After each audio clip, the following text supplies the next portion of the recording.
Hello and welcome back to the channel, welcome back to the RDA. First of all, apologies for the glare, the sun is out in full effect today. But anyways, this is going to be your Atletico Madrid Manchester United match preview, in which is quite an important game, isn't it? I know we might not all think that we can definitely win the Champions League.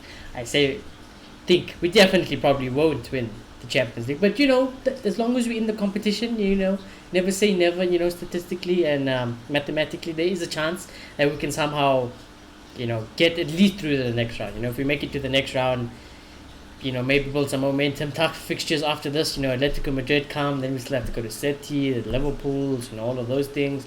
So it's gonna be tough. It really is gonna be tough. But if we can get the right momentum, then who knows? Who knows? I'm not saying we're gonna win the Champions League, by the way, but I tell you what, if it somehow happened, I'll be shameless. I'll be the most shameless person in the world. So yeah, let's get into it. Do subscribe, do smash a like, all the good things. First of all, about Atletico Madrid, obviously they're quite a pragmatic team. Diego Simeone is a very pragmatic manager, but they have not been in the best of forms. They really have not been in any good form. I mean, they've been leaking in goals, which is not really something like them. They've been losing lots of games. I mean, if we just look at their recent form, the last game they did win 3-0, to be fair to them, but they lost 1-0 to Levante. Then they just won against Getafe 4-3, and they got a man sent off. They got beaten by Barcelona, a weak Barcelona team, 4-2. Then again, just got away with it. Valencia 3-2, lost to Real Sociedad 2-0, lost to Atletico Club 2-1, got a red card. Previous game again got a red card, drew 2-2 with Villarreal.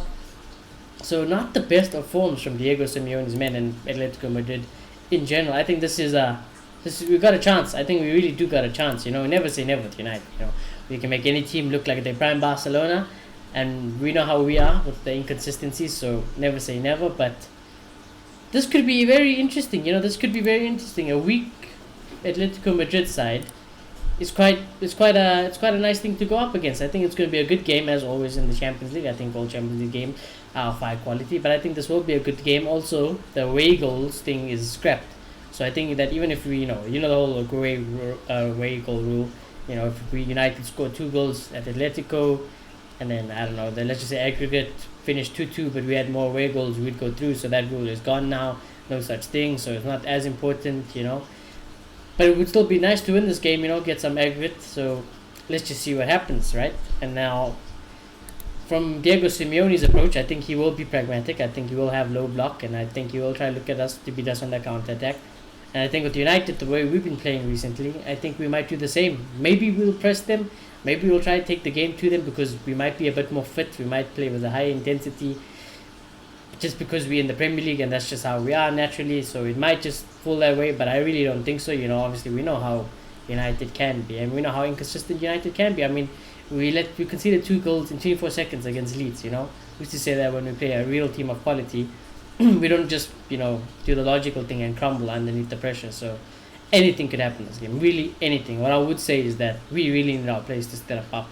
We really do need them to step up. We need them to build momentum, and we need to win this game. We're away from home, so we're obviously traveling to Madrid. We need to possibly get a result. Like I say, without the away rule goal thing being there now, it's a bit weird. But I would still like a good result, and I obviously want United to win. I think the team Ralf Rangnick picks is going to be very important because it could dictate the result of this game. Like I said, if you keep on playing McFreds, the Maguires, whatever, yeah, they might get you the result here and there, but we obviously know in the long run, and there's enough evidence to show you can't trust these players, and they will let you down in the end. And when it matters most, they will let you down. So I think the team selection is going to be very crucial. And we look at the team on my right. I think De Gea has to be in goal. I think this is where serious competition now starts to creep in the Champions League. So I wouldn't play Dean Henderson. I think you need to start playing your first team goalkeeper here. So I would personally pick David De Gea. I'm not about letting Dean Henderson play in a very important game, and it could just backfire. I'm not about that life. So I'd like De Gea to play this game. I think Delo comes back in for right back. I think Ralph rotated last week against Leeds on the weekend, so I think Delo comes back. I think Varane has to come back. Champions League experience, Champions League Varane. Obviously, you're going to play him. This is his type of competition. This is his type of level. I fully expect Ralf Rangnick to pick Rafael Varane, and we would all love Victor Lindelof to play alongside Varane. But let's be real, he's not going to do that. He's going to pick Harry Maguire. He said it on multiple occasions. He's the captain. He has full faith in him, so I'm fully expecting Harry Maguire to come back and will stay into the team, as despite Victor Lindelof arguably having better performances and deserving to start, and people will say Maguire scored the goal and everything, but like I said, again, we know what Maguire can do. We know he can let us down in moments, so personally don't agree with it, but I do believe he is going to pick Harry Maguire. Now the Luke Shaw thing is interesting, because I do think Luke Shaw has become in favour a lot recently. I do think that Rolf has really favoured Luke Shaw recently, but I think he might just pick Tellers. I think he does trust Tellers more than like what Ollie used to do, and I think we've seen that even at the beginning of his reign. So I think that Luke Shaw has played quite a lot of games recently. You might be looking for some more fresh legs. You might be thinking, we're playing Atletico Madrid, we might have a lot of the ball. We're going to need maybe someone like Tellers to bomb out to the wing and put crosses into the box and hope that Ronaldo can get until the end of it. So I think I played Tellers, I played below. Let's try to get some crosses into the box for Cristiano Ronaldo to score some goals, So that's what I would think. Then the midfield, we know, again, no CDM, so problem. This is our weak area, we know this. Paul Pogba has to play. Probably one of our best players on form, has to play for me. No question about it. Again, big player, big game, we need him to perform. Bruno, same thing. Big player, big game, we need him to perform. And I might pick Fred. I think Fred could be a bit of a useful asset in this game. I think his tenacity and the fact that he's in a little bit better form than Scott McTominay, why not play Fred here? I think you could play Fred here. I don't think Atletico are going to look to really press us that much, that even Fred's weaknesses will really get abused. So I would personally pick Fred. I think, again, with Scott McTominay, hectic game against Leeds, maybe some rotation. Scott's not been lighting up the world. Neither will Fred. Fred won't light up the world either in that position, but who else do we have? So I think he might just play Fred. If he does play McFred this game, I don't know. I feel like who are you going to drop between Bruno and Pogba? And I don't think either of them really deserve to get dropped at the moment. So I don't see how Ralph will do that, and I hope he doesn't. Then wingers, Sancho, again, same thing. Player, man in form, has to play for me, without a doubt. I think Marcus Rashford comes back into this team. I do think Marcus Rashford comes back into this team. Didn't play at all against Leeds. I do think you might have been resting him for this game. I think Atletico Madrid, but just Rashford's pace and the lack to go in and cut inside, you might use Marcus Rashford. I think you might fancy Marcus Rashford against Atletico Madrid, and what we would hope as fans is that Rashford's pace and hopefully he's got his shooting boots on one day. We know how Rashford's form has been. Would I play Rashford in this game? It's tricky because I like Rashford off the bench, but at the moment there's no one really better on the wing. But Rashford's not good as well on the wing. Ideally I would love Martial back or whatever like that, but it is what it is. I think Rashford will play this game. I have problems with it. It's hard to say, but hindsight is an interesting thing, because in hindsight, if Rashford does what he does and stinks it up, then you're going to be like, what is the point of playing Rashford anyways? But then again, you're going to play Lingard. Did Lingard do anything? No. Ilanga, maybe, but would he play him in a Champions League game like this? I don't know. I really don't know. So I think Rashford will play. And then, of course, don't even care if Cavani's back. The Mr. Champions League, you got to play Cristiano Ronaldo. This is the moments he lives for, This is a team that he haunts, Cristiano Ronaldo haunts this team.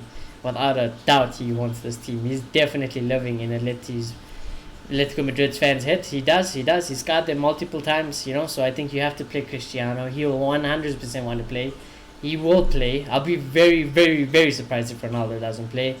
And I think these are the games Ronaldo really is going to go the extra step, the extra mile to put in and get a result. So we're going to have Cristiano Ronaldo. And, we're just going to hope, that's how it is. You just hope that Ronaldo has a moment, and you just like that. That's why you pick Cristiano Ronaldo, So let's see what happens. In terms of our score prediction, Maloto is writing an exam. I was going to ask him about his score prediction, because obviously he can't do the show. I was going to ask him for a score prediction, but I don't have a score prediction. Probably would have said he fancies us because he obviously watches a lot of La Liga, Barcelona, he watches them a lot, and he's seen Barca absolutely annihilate this team, so he does think Atletico Madrid is there to be had. But in terms of my prediction, Google says a 39% chance of Atletico Madrid beating us, 30% chance of a draw, and a 31% chance of a Man United win. Well, I put my hands up and I say I haven't really watched Atletico Madrid. I just know they are in a really bad rut of form, and I know they are stinking it up. But so are United, So are United. We've just been getting away with it a little bit more, maybe. So it's a hard game to call. It's a really hard game to call. Low block, United's lack of creativity. I think this is going to be a boring game, to be honest. It might just be a boring game. So I'm going to say 1-1. I don't think we can ever keep clean sheets. And I think we, more so, people don't keep clean sheets against us. So I think it will be a 1-1 draw and we'll come to Old Trafford and it will depend what happens at Old Trafford, So let's just see what happens in it. So let me know your score predictions. Let me know about that team. I look at that team, predicted team, and I think I think I'd be happy with that team. I mean, there's not really much we can change. Maguire's, I would change. Fred, who else? Matic maybe, Rashford. It's like what you gonna do? There's no Donny, there's no Masons, there's no Martial. So what you gonna do? But anyways, enough of my rambling. I hope you all enjoyed the show. Do smash a like I said, and do subscribe if you are new. And we shall see you all very soon. I don't know if he has a press conference tomorrow, but if he does, I shall cover it. So thank you all for watching, and I shall see you again very soon. Goodbye.